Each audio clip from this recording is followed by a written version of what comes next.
Mesdames, Messieurs, bonjour et bienvenue dans ce flash d'informations sur Maliba TV1. Le vestibule de légitimité traditionnelle de Koulikoro a été inauguré ce jeudi 26 février 2026 par le Premier ministre Abdoulaye Maïga. Le chef du gouvernement a remis les clés aux anciens. Les bâtiments respirent toute la dignité à la hauteur de la sagesse de nos anciens. Pour rappel, depuis 2022, une journée est dédiée aux légitimités traditionnelles au Mali.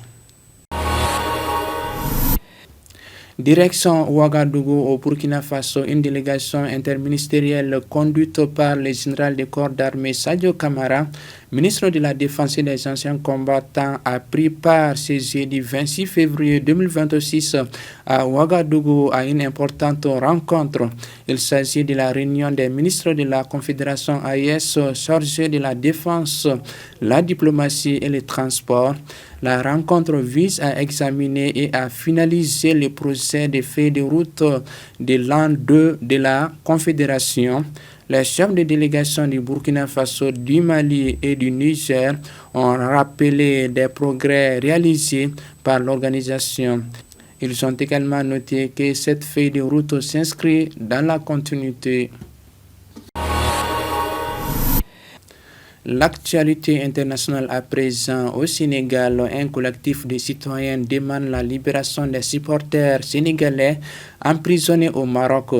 Dans un mémorandum remis jeudi 26 février à l'ambassade du Maroc au Sénégal, le collectif estime que les 18 supporters sénégalais condamnés par la justice marocaine à des peines allant jusqu'à 1 an de prison ferme à la suite des incidents qui ont émaillé la finale de la CAN 2025 sont injustes.